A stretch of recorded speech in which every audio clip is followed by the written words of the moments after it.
तो ब्रेक के बाद एक बार फिर स्वागत है आपका। जो कह रहा हूं सच कह रहा हूं, डंके की चोट पर कह रहा हूं। देश की कोयला राजधानी धनबाद पिछले कुछ दिन धनबाद पर भारी रहे। धनबाद ने वो कोयला चोरी देखी कि धनबाद वासियों का मुंह खुला रह गया। खैर, झारखंड राज्य ने पिछले कुछ दिनों में बहुत कुछ देखा और जो कुछ झारखंड की राजधानी रांची में हुआ उसका असर धनबाद पर पड़ा। कुछ दिन कोयला चोरी बंद रही, लेकिन एक बार फिर से धनबाद एसएसपी की निगहबानी में कोयला चोरी शुरू हो गई है। अब इस कोयला चोरी को रोकने के लिए झारखंड हाई कोर्ट में पीआईएल दर्ज हुई है। सबसे पहले हम आपको एक रिपोर्ट दिखाते हैं, उसके बाद हम आगे बातचीत करेंगे। रिपोर्ट दिखाइए। चोरी पर पीआईएल, हाई कोर्ट में दर्ज हुई पीआईएल। पीआईएल से रुकेगी कोयला चोरी। कोयला चोरी की ऐसी तस्वीरें आपने नहीं देखी होंगी। धनबाद में रहने वालों का कहना है कि जैसी कोयला चोरी पिछले 18 महीने में धनबाद ने देखी, वैसी कोयला चोरी झारखंड ने कभी नहीं देखी। उसका एक छोटा सा उदाहरण ये तस्वीर है। खैर, अब इनसे मिलिए। ये है समाजसेवी विजय झा। अगर आप धनबाद से ताल्लुक रखते हैं तो विजय झा को आप जानते जरूर होंगे। विजय झा ने एक पीआईएल झारखंड हाई कोर्ट में दर्ज की। सड़क पर चले जाइए, धनबाद जिला के किसी पंचायत, किसी प्रखंड, प्रमुख शहर हो, सड़क हो या सब्सिडियरी सड़क हो, आपको कोयला जाते हुए दिख जाएंगे। और पिछले दिनों जब दुर्घटना की शिकार हुई एक बच्ची यहाँ की, क्योंकि एक कमज़ोर तबके के बच्चे को 150-200 रुपया में दे करके उसका उपयोग करते हैं, वो बहुत गरीब परिवार की थी, बच्ची थी, तब मैंने इस पर पीआईएल दायर किया रांची उच्च न्यायालय में। इस पीआईएल में उन्होंने धनबाद एसएसपी, बीसीसीएल, कोल इंडिया, सीआईएसएफ समेत कई को पार्टी बनाया है और इसके पीछे उनके अपने तर्क हैं। इस पीआईएल में उन्होंने कई तस्वीरें भी डाली हैं जो कि गवाह हैं धनबाद के ऐतिहासिक कोयला चोरी की। सबकी जिम्मेवारी है, कोई एक व्यक्ति से स्टेट नहीं चलता है, कोई एक व्यक्ति से एडमिनिस्ट्रेशन नहीं चलता है, एक सामूहिक जिम्मेवारी है। इसलिए मैंने सभी को पार्टी बनाया है। मैं हूँ Vijay Kumar Jha, union of India through secretary department of coal union of India, Shastri Bhavan. Second, director general central industrial security force, या सबके डीजी को मैंने पार्टी बनाया। सेकंड। थर्ड है chief vigilance officer coal India limited. Third. Fourth है the incharge watch and ward. Bharat coking coal में भी एक कमेटी है जो वॉच एंड वार्ड की भूमिका में है, जो चौकीदार की भूमिका है, मैंने उसको बनाया। पांचवा है the chairman Coal India Limited और छठा है द चेयरमैन सीएमडी। सातवां है the director general DIG commandant central Indian force. CISF कोयले की रक्षा के लिए 200 करोड़ रुपए सालाना लेती है। इसके बावजूद अगर कोयला चोरी इतने बड़े पैमाने पर चल रहा है तो फिर सीआईएसएफ पर खर्च का औचित्य क्या है? इस पीआईएल में इसको लेकर भी सवाल खड़ा किया गया है। संख्या बल की कमी है। हमको 200 जितने हैं 3100 लगभग सीआईएसएफ कर्मी मेरे लिए अपर्याप्त है। हमको 5100 चाहिए, हमको 6100 चाहिए। 2000 के 200 की जगह 400 करोड़ खर्च होगा, लेकिन यह उनको रिपोर्ट करना चाहिए। रिपोर्ट किया उन्होंने क्या? और आम आदमी तो देख रहा है सीआईएसएफ का जहां पिकेटिंग है, बैरक है, वहां उसके बैरियर लगे हुए हैं। इसके बावजूद यदि कोयला सड़कों पर आ रहा है तो कोई तो जिम्मेवारी लेनी होगी सीआईएसएफ को।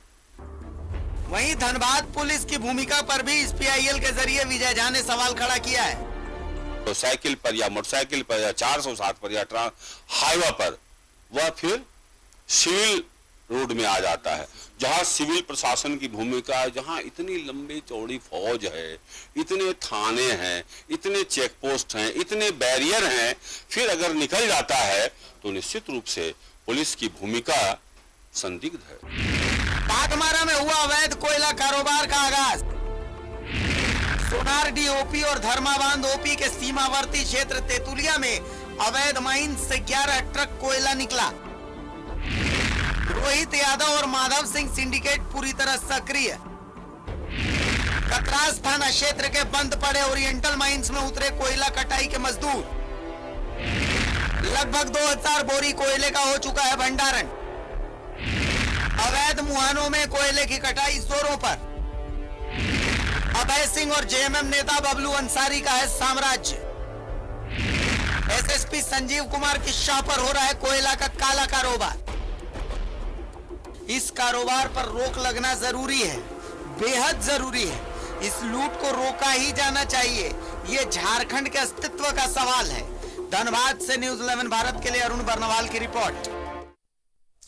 और सहयोगी अरुण बर्नवाल, उनके साथ याचिकाकर्ता विजय झा और वरिष्ठ अधिवक्ता झारखंड हाई कोर्ट के राजीव कुमार, सब हमारे साथ जुड़े हुए हैं। सबसे पहले मैं अरुण बर्नवाल के पास चल रहा हूं। अरुण जी, पिछले कुछ दिन धनबाद पर इतने भारी रहे हैं कि धनबाद में जो कोयला चोरी देखी है वैसा कोयला चोरी लोग कहते हैं कि जब बिहार हुआ करता था उस समय देखने को मिला था। उसमें भी ऐसी तस्वीरें नहीं आई थी कि भाई कीड़े मकोड़ों से कोयले चोरी चल रही थी। मतलब हर धनबादवासी मुंह बाए खड़ा है कि ये चल क्या रहा है। धनबाद में स्थितियां ऐसी हो गई थी। अरुण बर्नवाल, याचिका तो एक बनती थी। देखिए, निश्चित रूप से ऐसे कह सकते हैं हम, जो हाल के कुछ महीनों में जिस तरह का कोयले का अवैध कारोबार हुआ, तो आपने जो तुलना किया बिहार के समय का, उस समय भी ऐसा माहौल नहीं देखा गया। क्योंकि देखिए, मेरा पत्रकारिता का इतिहास लगभग 30 सालों का हो गया है, 30 साल से ऊपर का हो गया है। आज तक मैंने तो अपनी पत्रकारिता के इतिहास में इस तरह के कोयले का अवैध कारोबार तो नहीं देखा है। हुए हैं लोग, कुछ ऐसे एसपी आए हैं जिनके राज्य में, जिनके कार्यकाल के दरमियान चला है कोयले का अवैध कारोबार, लेकिन वो भी सीमित लोगों तक, और वैसा बाजार पे कहीं कोई इस तरह का इम्पैक्ट पड़े वैसा तो माहौल नहीं दिखा है। तो जो स्थिति बन रही थी, तो उसमें तो निश्चित रूप से पीआईएल बनता था। और पीआईएल खुद बियाडा के पूर्व अध्यक्ष, जो कभी बीजेपी के जिला अध्यक्ष रह चुके हैं, अभी समाज सेवी हैं, विजय झा के द्वारा अंततः हुआ, और उस पर अब कोर्ट को आगे कार्रवाई करनी है। जी बिल्कुल। तो विजय झा जी क्या आपके साथ अभी जुड़े हुए हैं? अगर जुड़े हुए हैं तो एक बार उनसे क्लियर करवाइए कि इसमें उन्होंने पार्टी किसको किसको बनाया हुआ है। ठीक है, मैं सीधे जुड़ता हूँ। विजय जी, सबसे पहले तो आपका न्यूज़ 11 भारत में स्वागत है, धन्यवाद। उसके बाद आपने ये जो पीआईएल दायर किया, इसमें कौन कौन पार्टी बनाए हैं, किनको किनको आप जिम्मेवार मानते हैं पूरे इस कोयले का जो खेल चल रहा है, जिसके कारण कतरास जैसा इलाका, जो सघन इलाका है, उसका अस्तित्व संकट में आने वाला था? चूंकि बीसीसीएल एक भारत सरकार का उपक्रम है और कोल इंडिया इकाई की एक सब्सिडियरी इकाई है, इसलिए मैंने यूनियन इंडिया को ही बनाया है।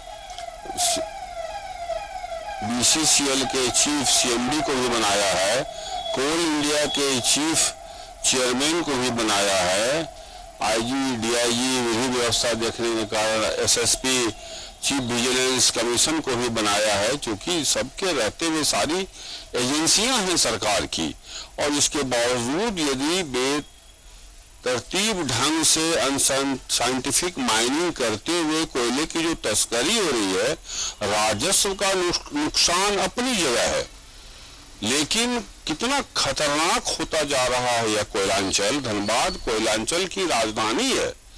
32 लाख की आबादी सिर्फ धनबाद की है, जिले की, लेकिन जिस हिसाब से दोहन हो रहा है और डीजीएमएस की भी जो भूमिका होनी चाहिए वो नहीं हो रहा है। इसलिए डीजीएमएस के भी डायरेक्टर को मैंने पार्टी बनाया है। जितनी एजेंसियां, चीफ सीबीआई को भी मैंने पार्टी बनाया है कि उनके रहते हुए, और अगर इस तरह का तस्करी हो रहा है तो एजेंसियां धनबाद में क्या कर रही हैं। 2200 करोड़ रुपया सालाना भुगतान होता है सैलरी के मद में सीआईएसएफ जवान को, और सीआईएसएफ के रहते हुए 3100 जवान की पोस्टिंग है, और तब भी कोयला अगर निकल जा रहा है तो सीआईएसएफ की क्या हो सकता है। इसलिए सीआईएसएफ के भी पदाधिकारियों को भी मैंने बनाया है, आईजी डीआईजी सबको बनाया है मैंने, क्योंकि इनकी पहली जिम्मेवारी है। ये भारत के संसाधन है, यह हमारे आने वाली पीढ़ी के लिए भी संसाधन है, और सबसे बड़ा खतरा है पूरा धनबाद हो, शहर हो, धनबाद शहर, कतरास शहर, निरसा शहर, या जहां भी कोयले का अकूत भंडार है। 50 वर्ष पहले से माइनिंग चल रही है, 100 वर्षों का इतिहास है धनबाद में माइनिंग का। तो कोयले पर खड़ा है, पीलर पर खड़ा है सारा शहर, कोयले के पीलर पर सारा शहर खड़ा है, और यह लोग तुरंत इमीडिएट काट लें, अधिक से अधिक काट लें, जितना जल्दी हो कोयला काट लें। इसके लिए ये लोग जो पीलर छोड़े गए हैं डीजीएमएस के डायरेक्शन पर या शहर की सुरक्षा के लिए, उस पिलरों की भी कटिंग हुई है। यही कारण है कि आए दिन दुर्घटनाओं की बाढ़ सी आ गई है, दुर्घटनाएं बढ़ी है। और जब भी दुर्घटना होती है अखबारों में, मीडिया में, हर तरह से जनता तक खबर पहुंचती है, लेकिन प्रशासन कहता है कोई रिपोर्टिंग नहीं है, कोई रिपोर्टिंग नहीं है। ये रोजमर्रा का घटना हो गया, रोजमर्रा की चीजें हम लोग देख रहे हैं। तो सवाल है कि जब इतनी तस्करी कोयला आ कहां से रहे हैं, जब अवैध खनन हो ही नहीं रहा है, तब ये तस्करी हो कहां से रहा है। फिर प्रशासन भी कभी कभी जो 200 टन, 100 टन, 500 टन, 1000 टन जो रिकवरी करती है, वो कहां से कोयला आया जब अवैध उत्खनन हुआ ही नहीं। और अवैध उत्खनन इतनी बड़ी मात्रा में हो रहा है। अरुण जी, एक सवाल राजीव कुमार वरिष्ठ अधिवक्ता भी हमारे साथ जुड़े हुए हैं, मैं एक सवाल उनके पास भी जा रहा हूं। राजीव जी, अब क्या इन सब को रोकने के लिए आखिर उम्मीद अब हाईकोर्ट ही है?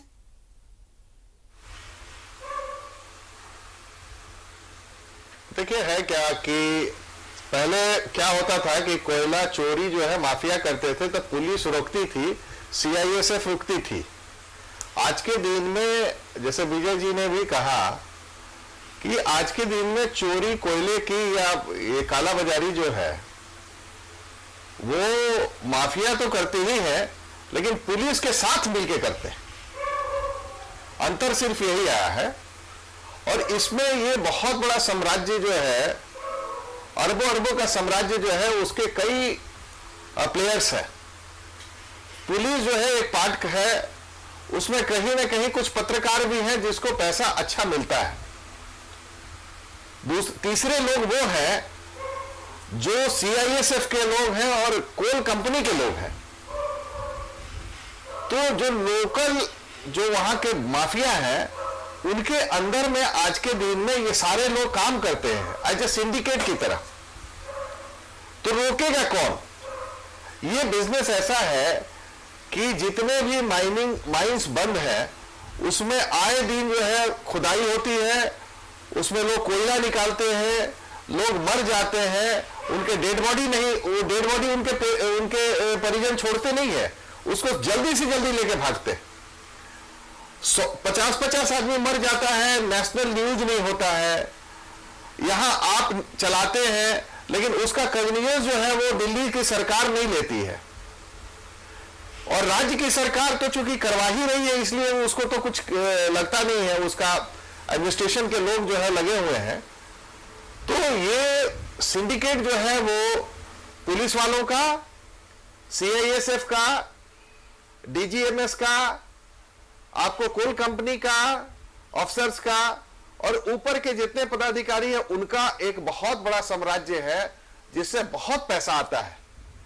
कोई आम आदमी इसको रेज करके, इसके खिलाफ अपना आवाज बुलंद करके बहुत अंतर नहीं कर सकता था। इसी के लिए विजय झा जी ने जनहित याचिका दायर की। ये उस समय सारे रिकॉर्ड्स हम लोगों ने लगाए हैं पिटीशन में कि 50 आदमी के करीब मर गए, लेकिन किसी ने कॉग्निजेंस नहीं लिया। ये कैसे हो सकता है कि 50 आदमी मारे जाए और वो कोल जो है वो पूरा पीट के अंदर जो है बंद हो जाता है, उसमें लोग मर जाते हैं, इवन डेड बॉडी भी बहुत टाइम में नहीं निकाला जाता।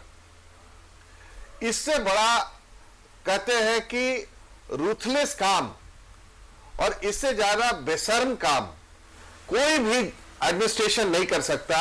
जो काम आज के दिन में कोल कंपनी, सीआईएसएफ और वहां के पुलिस एडमिनिस्ट्रेशन जिसको बोलते हैं, उन लोगों के मिली भगत से माफिया कर रहे हैं।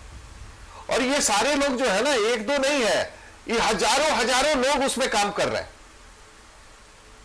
और ये हजारों लोगों का एक सिंडिकेट बना हुआ है, सब एक दूसरे पे डिपेंडेंट है। बिल्कुल सही बात बोल रहे हैं। देखिए अरुण बर्नवाल रोक नहीं सकता। अरुण बर्नवाल हमारे साथ यही हैं। सबसे एक बार दिक्कत विजय झा है जी के पास मैं आऊंगा, एक बार मैं विजय झा के पास आऊंगा, चूंकि विजय झा धनबाद से जुड़े हुए हैं। अरुण बर्नवाल, पिछले 3 दिन से हम लगातार ऐसी खबरें दिखा रहे हैं, इसके बावजूद अगर आज धनबाद में 11 ट्रक निकल जाते हैं तो एक ही शब्द होता है, एक पौधा होता है, थेथर। कोयला माफिया कितने थेथर है इसका अंदाजा लगाया जा सकता है। विजय झा जी से एक बार पूछिए कि क्या मतलब इतने के बावजूद अगर ये सब चल रहा है तो इसका मतलब कि कहीं ना कहीं अब बहुत स्ट्रिक्ट एक्शन की जरूरत है।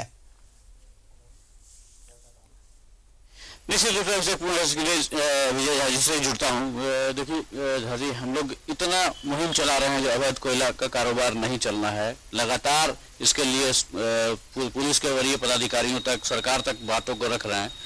बावजूद इसके कल रात में जो सूचना मिली, जो धर्मा बांध ओपी तितुलिया के आसपास का जो इलाका है, लगभग 11-12 ट्रक कोयले रात में निकल गए। तो इसको आप क्या मानेंगे? एक जो थेथर बोल के जो एक होता है जीवट जिसको बोल सकते हैं, वही है?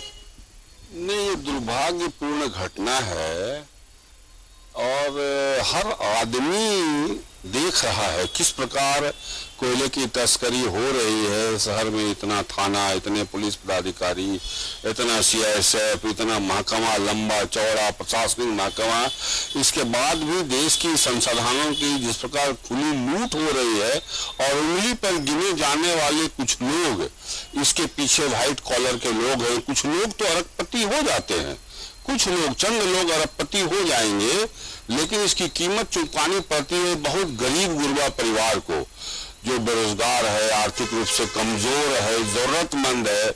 ऐसे घर के लड़के और लड़कियों को 100-50 रुपया दे करके उसको दिहाड़ी के रूप में रख दिया जाता है और उस अंधेरी सुरंग में भेज दिया जाता है जहां पल पल उसकी मौत दस्तक देती है।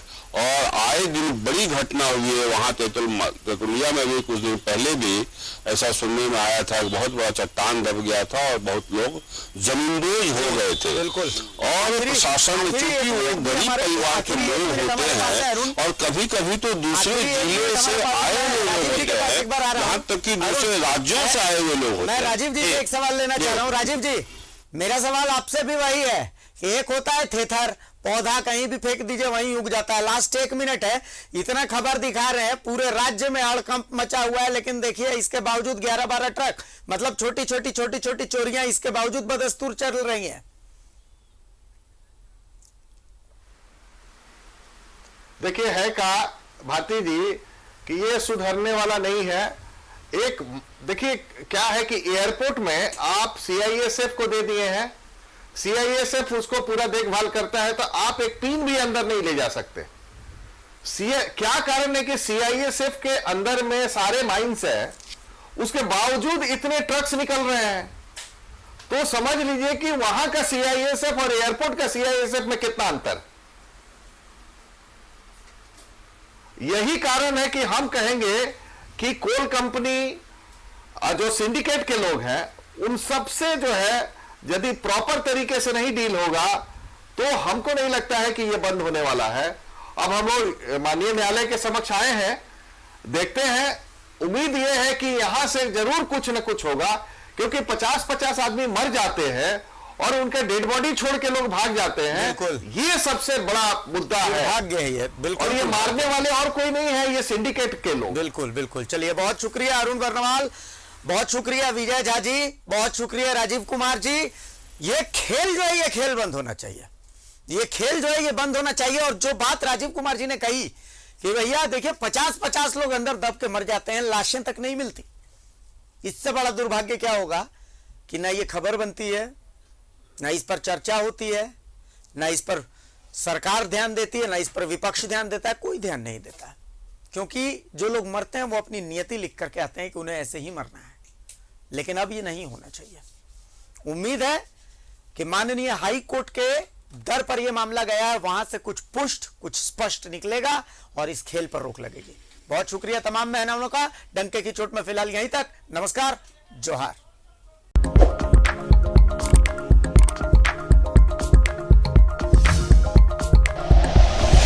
Like and share videos, subscribe करें हमारा चैनल और प्रेस करें बेल आइकॉन। News 11 भारत, सच है तो दिखेगा।